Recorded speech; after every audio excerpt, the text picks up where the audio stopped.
Everyone knows about the Glock pistol, and where it got started was the Glock field knife. The Glock field knife was one of Gadsden Glock's first creations. He made these for the Austrian military. In fact, these fit as a bayonet on the Steyr AUG. These have been very popular with survivalists and preppers, but also has served in military units all over the world. This is the FM81, which denotes that this was designed in 1981, and then the earlier model without the sawtooth is the FM78. These are really good quality knives, but the best thing about these is they run about $30, give or take a couple of dollars here or there.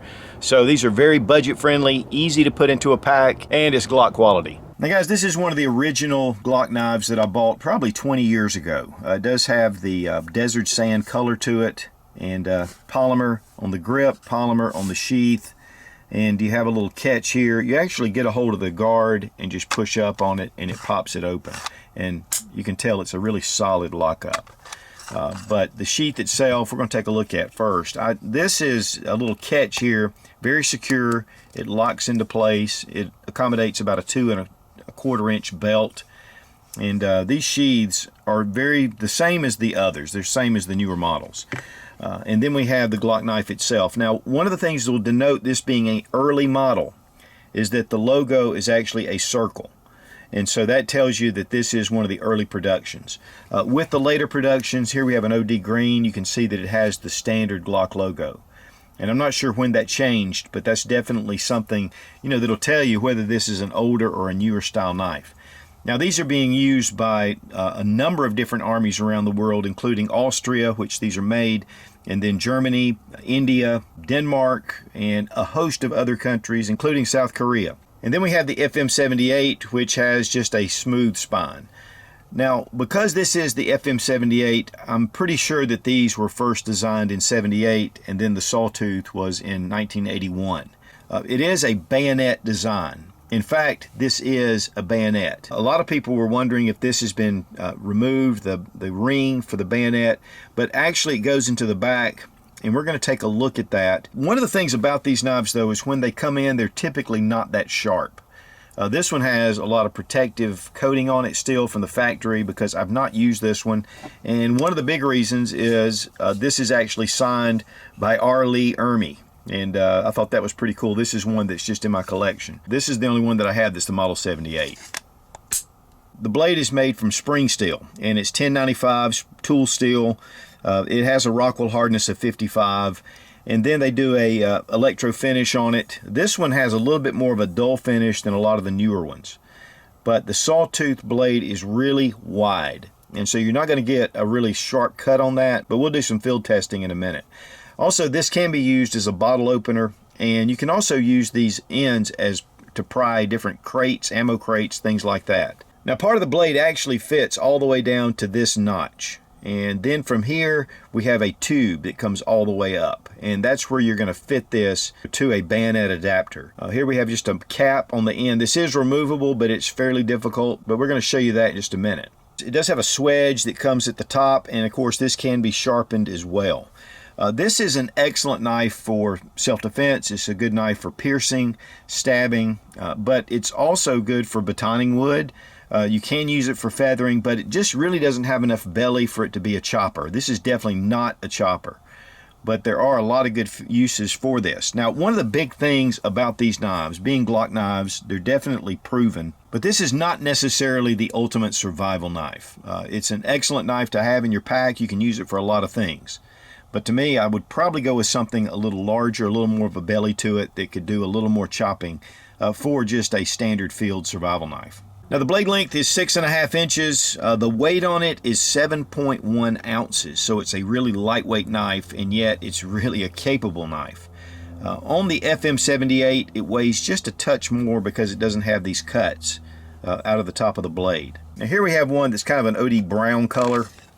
You can see the finish on here, and this is one of the later models, but it just has more of a bluing finish than the standard anodized finish of the original blade. And again, these were used and issued to a lot of military forces, and most of those have that anodized finish on it. And here are the different colors: the OD, the black, the desert sand, and then this brownfield earth color. Now these end caps are in pretty solid. In fact, they're fairly difficult to get loose, and I did pry this one One of the things you want to take maybe is a blade that's not too sharp, and it will break off the tip if you're not careful. So you just want to kind of go around and just kind of start prying, taking your time, and we're going to go ahead and see what's in this. Originally I did put a punch in here and kind of push it up, and so you're going to see a little bit of deformation, but I just wanted to kind of show you how to get these off, because it is a little bit of a trick. And you just pull the cap off, and it does have a little collar to it. Now here you'll notice that there is a tube right here, and it is metal.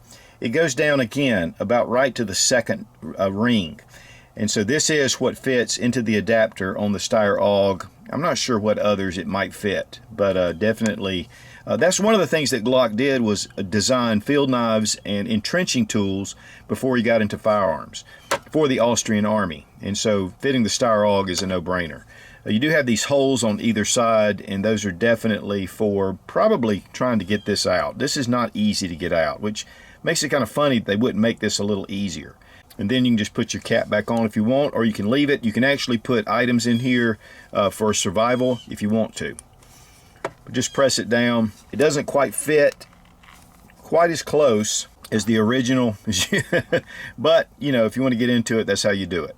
Also, one thing you can do is actually put a stick through here if you want to use this for a spear, tie it down, and so that's another good purpose for using that hole, because you do have that steel collar, and so it's going to help to give you some rigidity.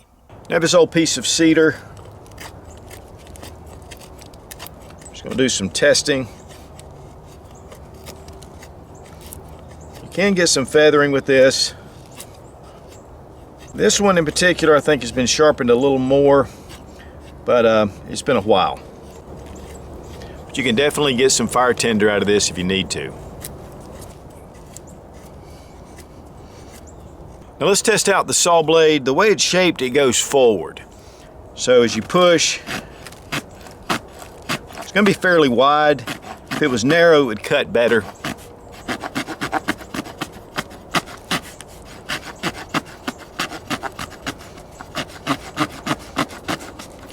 But if you want a notch, I mean, that comes out a pretty decent notch. But you could notch this, use this size. It is very thick, and so that's going to definitely hinder it from cutting really deep.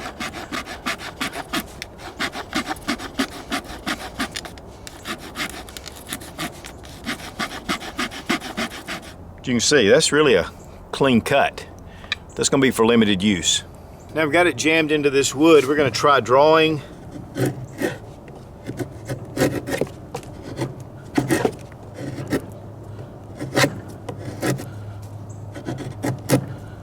Makes a pretty good drawing knife.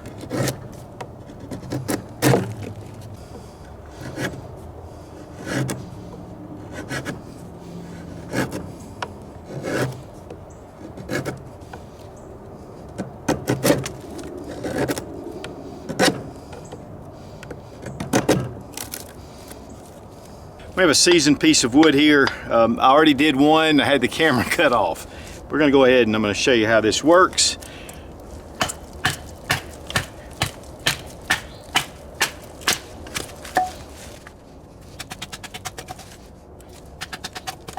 Yep, does really well.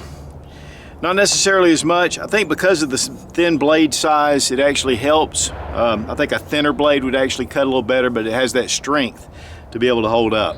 But as far as chopping, guys, this is not your chopper. You need that belly. This would wear you out. Yeah, you could do small limbs, and to be honest with you, you can do it. But it's gonna really take a lot of strength. When you're in the field, you don't need to waste all your energy. Now, the Glock field knife can be used for throwing, so we're going to do some testing, see what we can do.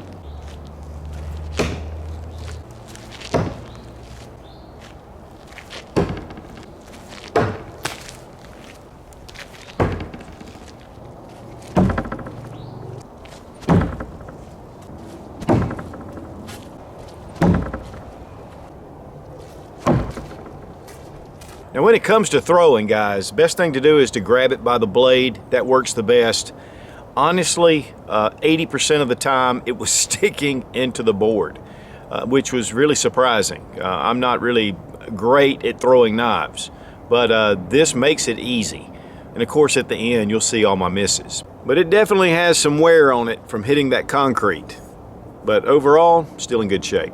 So guys, at a price for around $30 for an excellent quality knife, this is great to put away in your packs and different things.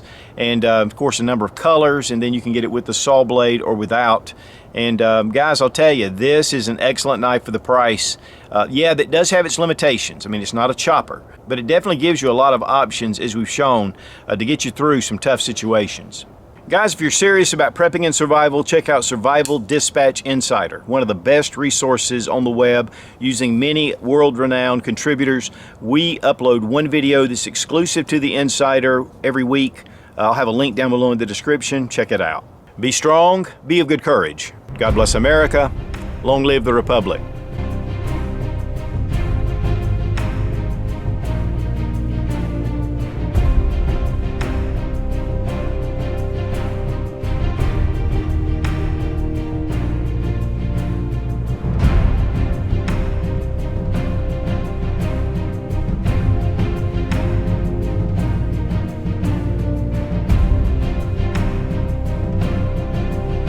And yet very strong, and it's guac quality.